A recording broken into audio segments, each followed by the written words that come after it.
Bonjour, je m'appelle Ansel et je suis avec ma sœur Gretel. Vous avez sûrement entendu parler de notre mésaventure chez la méchante sorcière. C'est pour cela que nous sommes ici aujourd'hui. Nous avons besoin de vous pour découvrir combien de temps nous sommes restés loin de chez nous. Pour ce faire, nous avons apporté un texte qui résume très bien notre histoire. Pouvez-vous nous aider à trouver tous les indices dans le texte qui nous aident à nous situer dans le temps et dans l'histoire?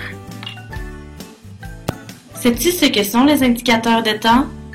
Ce sont des expressions ou des mots qui permettent au lecteur de situer les événements de l'histoire dans le temps. Sans les indicateurs de temps, il est difficile de se repérer dans l'histoire et de savoir combien de temps s'est écoulé entre les différentes péripéties de celle-ci.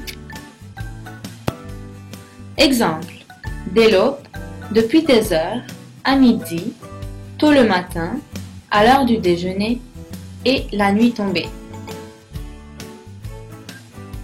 Comprends-tu ce que ma sœur t'a expliqué? Voici un exemple qui va t'aider à comprendre. Quand la lune se leva, ils se mirent en route. Les deux enfants marchèrent toute la nuit et le jour suivant, sans trouver à sortir de la forêt. 3 jours s'étaient déjà passés depuis qu'ils avaient quitté la maison paternelle.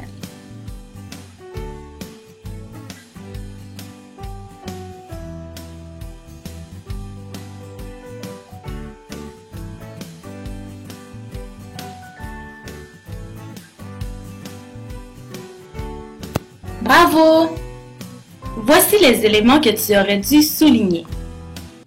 Quand la lune se leva, toute la nuit et le jour suivant, 3 jours s'étaient déjà passés. Merci Ansel pour ce bon exemple.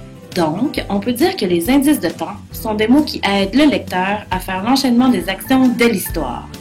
À toi de jouer maintenant! Ton enseignant te remettra une copie de notre histoire. Sauras-tu nous aider à déterminer la durée de notre absence?